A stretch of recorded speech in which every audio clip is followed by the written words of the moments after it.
आज की कहानी है धिक्कार। बात उस समय की है जब ईरान और यूनान के बीच लड़ाई हो रही थी। ईरानियों का आक्रमण लगातार बढ़ता ही जा रहा था और यूनानी कमजोर पड़ रहे थे। आलम ऐसा था कि देश के सारे व्यापार बंद हो चुके थे और सभी युद्ध की तैयारी में जुट गए थे। यहाँ तक कि देश के किसान भी अपने हाथों में हल की जगह तलवार और भाले लेकर उठ खड़े हुए थे। पूरा देश आत्मरक्षा के लिए एकजुट हो गया था, लेकिन फिर भी शत्रुओं के आक्रमण का जवाब देना मुश्किल हो रहा था। एक वक्त था जब इसी ईरान को यूनान कई बार धूल चटा चुका था, लेकिन आज समय उल्टा चल रहा था। ईरान के आगे यूनानी शक्तियां कमजोर पड़ रही थी। एक तरफ देश के वीर पुरुष लगातार युद्ध के मैदान में अपनी बलि दे रहे थे, तो दूसरी तरफ महिलाएं सुहाग उजड़ने की खबर सुनकर टूट रही थी।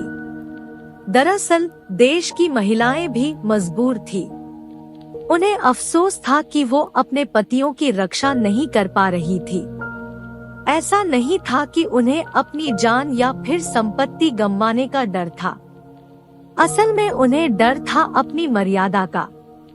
ईरानी जीतने के बाद महिलाओं को घूरेंगे और कैद करके अपने साथ ले जाएंगे, जो ये महिलाएं नहीं चाहती थी।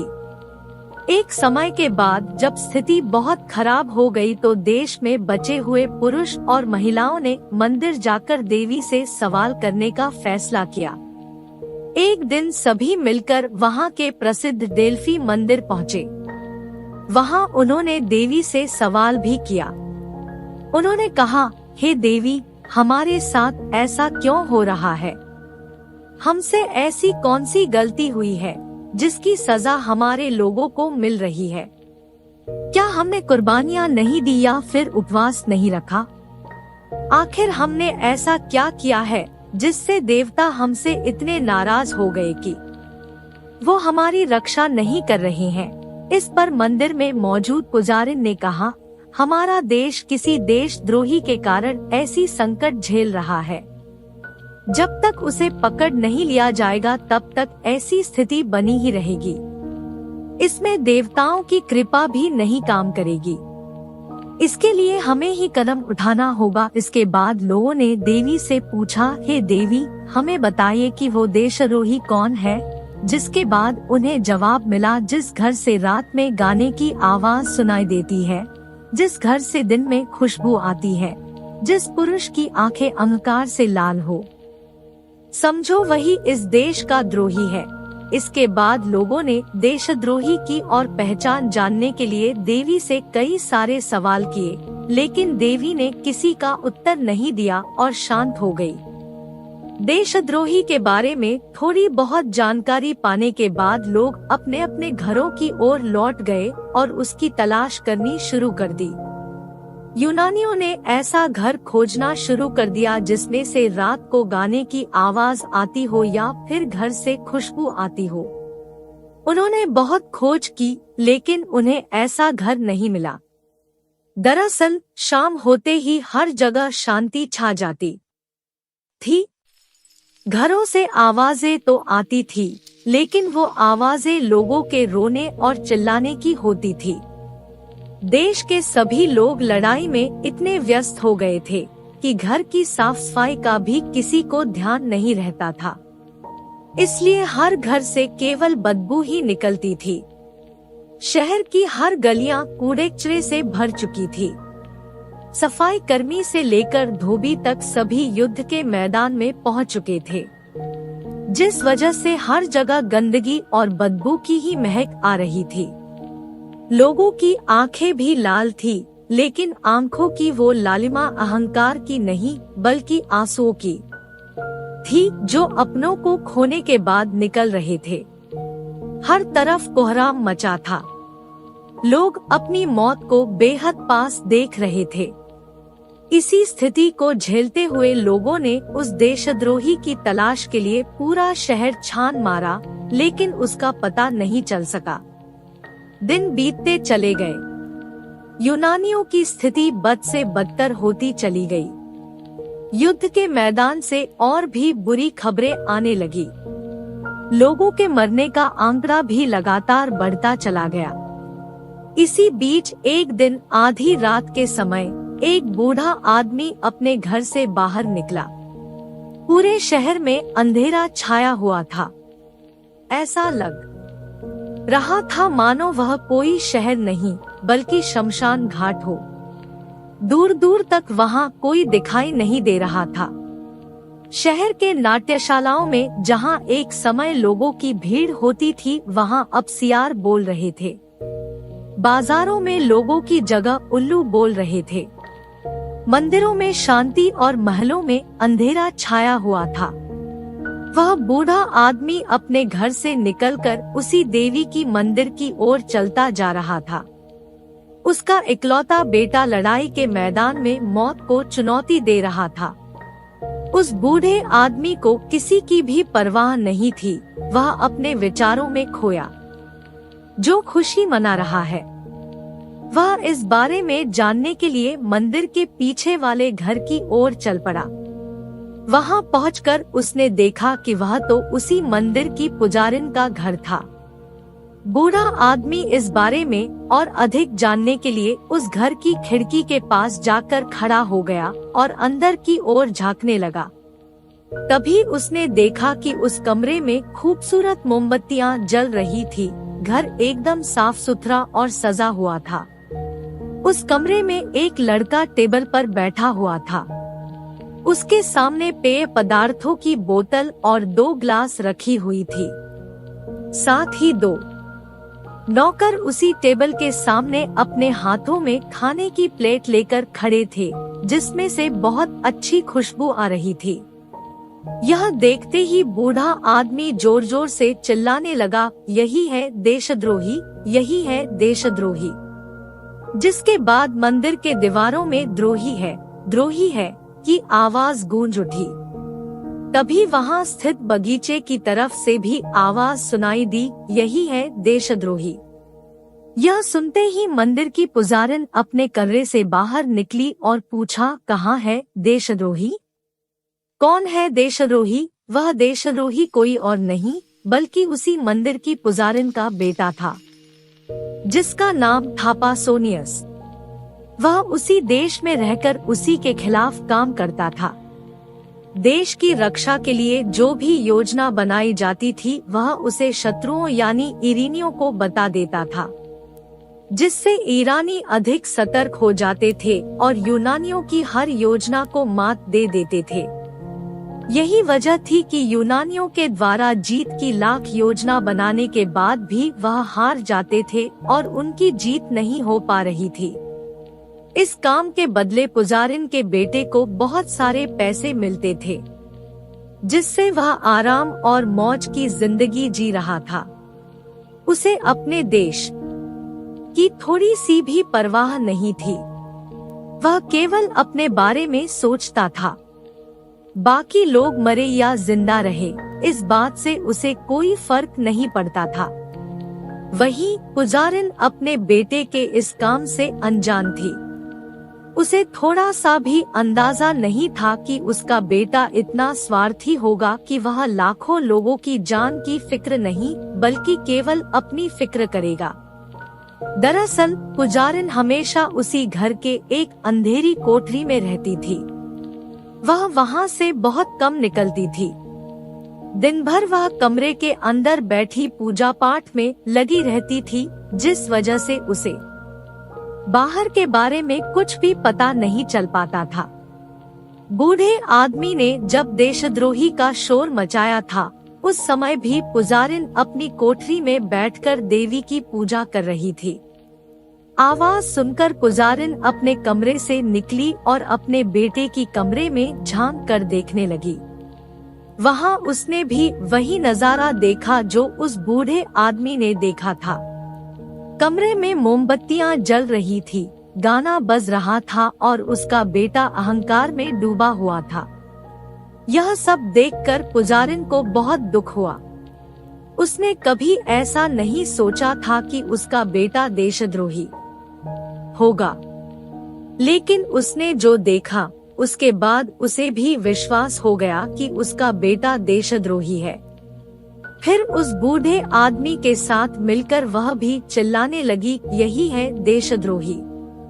दोनों की आवाज सुनकर शहर के अन्य लोग भी वहां पहुंच गए और चिल्लाने लगे, यही है देशद्रोही, यही है देशद्रोही। एक तरफ लोगों की शोर सुनकर जहां पासोनियस के कमरे की रोशनी बंद हो गई, गाना बजना बंद हो गया था, वहीं दूसरी तरफ लोगों की भीड़ बढ़ती जा रही थी और देशद्रोही का नारा भी तेज हो रहा था। लोगों ने अंधेरा दूर करने के लिए मशालें जलाई और हथियार निकालने शुरू कर दिए। वहां इकट्ठा हुई भीड़ से तरह तरह की आवाजें आने लगी। कोई कहता इस देशद्रोही की जान को देवी के चरणों में चढ़ा देते हैं, तो कोई उसे उसी के घर की छत से फेंकने की सलाह दे रहा था। यह सब देखकर पासोनियस को समझ आ गया था कि वह अब फंस चुका है। वह तुरंत वहां से भागकर उसी देवी की मंदिर में छिप गया। यह देख सभी लोग मंदिर पहुंचे, लेकिन यहाँ वे सभी असमंजस में पड़ गए थे। पुजारिन के बेटे को सजा कैसे दी जाए? दरअसल सदियों से चली आ रही परंपरा के अनुसार मंदिर में किसी को मारना पाप कहलाता था, लेकिन कोई उस देशद्रोही को छोड़ना भी नहीं चाहता था। इस बीच भीड़ से फिर तरह तरह की आवाजें आने लगी। कोई कहता उसका हाथ खींचकर बाहर लाते हैं, कोई कहता एक देशद्रोही को मारने के लिए देवी हम लोगों को माफ कर देगी, कोई कहता देवी ही मंदिर में उसे सजा दे देंगी, कोई कहता उसे पत्थर से मारते हैं, वह खुद मंदिर से बाहर निकल जाएगा। उस रात यही शोर मचता रहा और पायोनियस मंदिर के अंदर ही छिपा रहा। आखिरकार लोगों ने यह तय किया कि मंदिर की छत को तोड़ दिया जाए, जिससे मंदिर के अंदर छिपा पायोनियस कड़कड़ाती धूप और ठंड से अकड़ जाए। लोगों ने तुरंत इस काम को शुरू कर दिया और मंदिर की छत को तोड़ने लगे। पुजारिन का देशद्रोही बेटा दिन भर तेज धूप में खड़ा रहा। इस दौरान उसे तेज भूख और प्यास भी लगी, लेकिन पासोनियस को न एक बूंद पानी नसीब हुआ और न ही खाना। दिन भर वह कई तरह के कष्ट झेलता रहा। उसने कई बार लोगों से मदद भी मांगी, लेकिन किसी ने उसकी एक न सुनी। वह बार बार लोगों से विनती करने लगा कि वह दोबारा से ऐसी गलती कभी नहीं करेगा। कई बार तो उसने अपनी जान तक लेने की भी सोची, लेकिन उसे इस बात का विश्वास था कि लोग उसे माफ कर देंगे। हालांकि ऐसा नहीं हुआ। कई दिन बीत गए, पासोनियस के हाथ पांव बुरी तरह से अकड़ गए थे। दिन में वह खुद को कड़कड़ाती धूप से बचाता तो रात में जान लेने वाली ठंड से। एक दिन वह खुद को गर्मी से बचाने के लिए मंदिर में ही इधर से उधर दौड़ रहा था कि तभी वह गिर पड़ा। अगले दिन सुबह के समय लोगों ने जब मंदिर का दरवाजा खोला तो देखा कि पुजारिन का बेटा जमीन पर गिरा हुआ था। लोगों ने जब उसे जगाने की कोशिश की तो वह हिल भी नहीं सका। उसकी स्थिति बहुत खराब हो चुकी थी, लेकिन लोगों ने उस पर तनिक भी दया नहीं दिखाई। इस दौरान वहां मौजूद लोगों में से एक ने कहा, अभी मरा नहीं है, तो वहीं दूसरे ने कहा देशद्रोहियों को मौत नहीं आती, जबकि तीसरे ने कहा ऐसे ही पड़ा रहने दो, मर जाएगा। चौथे व्यक्ति ने कहा ये नाक कर रहा है। पांचवें व्यक्ति ने कहा इसने जो पाप किया था उसकी सजा इसे मिल गई है, अब इसे छोड़ देना चाहिए। इतना सुनते ही पासोनियस उठ बैठा और बोला, आप सब मुझे मत छोड़ना। अगर मुझे छोड़ दिया तो बाद में आप सभी को पछताना पड़ेगा। मैं बहुत स्वार्थी हूँ, इसलिए मुझ पर विश्वास मत कीजिए। मैंने जो पाप किया है उसकी सजा मुझे मिलनी ही चाहिए। पासोनियस ने आगे कहा, मैं अपने जीवन के अंत में इस देश की कुछ सेवा करना चाहता हूँ। मेरे पास ईरानियों के कुछ ऐसे रहस्य हैं जिन्हें जानने के बाद ईरानियों को हराना आसान हो जाएगा। रात भर मैंने देवी की पूजा की है। उन्होंने प्रसन्न होकर मुझे ऐसा वरदान दिया है जिससे विजय प्राप्त कर सकते हैं। लेकिन मुझे अपने आप पर भरोसा नहीं है। यहाँ से बाहर निकलते ही सारी बातें भूल जाऊंगा और लालच में आकर फिर से ईरानियों की मदद करने लगूंगा। इसलिए मेरे ऊपर भरोसा करना सही नहीं है। तभी भीड़ में से एक यूनानी ने कहा, अरे सुनो तो यह क्या कहता है। वहीं दूसरे यूनानी ने कहा, नहीं भाई, शायद यह सच्चा इंसान है। जबकि तीसरे ने कहा, यह अपनी गलतियों को मान रहा है। इसके बाद चौथे व्यक्ति ने कहा, अब हम इसे माफ कर सकते हैं और इससे ईरानियों की योजना के बारे में पूछ सकते हैं। तभी पांचवे यूनानी ने कहा, यह कैसा इंसान है जो एक ही बात बोल रहा है कि मुझ पर भरोसा नहीं करना। इस पर वहाँ मौजूद छठे व्यक्ति ने कहा, लगता है रात भर कष्ट झेलने के बाद इसे पछतावा हो गया है। सभी की बातें सुनने के बाद पासोनियस ने कहा, क्या आप लोग मुझे माफ करने वाले हैं? ऐसा मत कीजिए। मैं आप सब से फिर से विनती करता हूँ कि मैं भरोसा करने के काबिल नहीं, बल्कि मैं तो इस देश का द्रोही हूँ।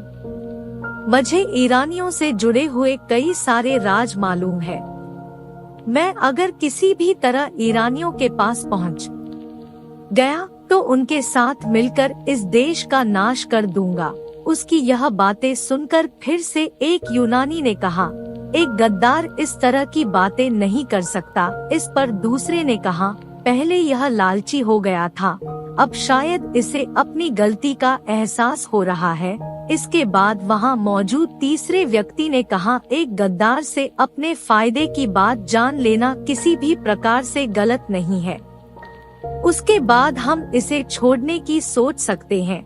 वहीं चौथे यूनानी ने कहा, देवी के आशीर्वाद से इसमें बदलाव आया है।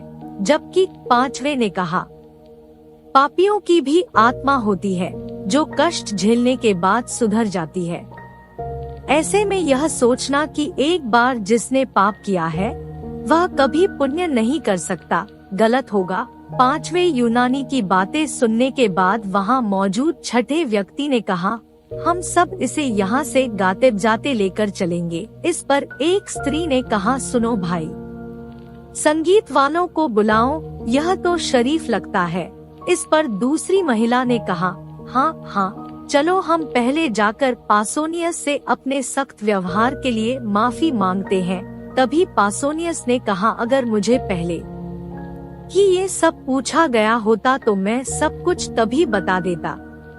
फिर आप तय कर पाते कि मुझे मारना सही है या नहीं। इस पर वहाँ मौजूद भीड़ से कई महिला और पुरुष चिल्लाने लगे, ओह ये तो हमने बहुत बड़ी गलती कर दी। पासोनियस तो सच्चा मालूम होता है।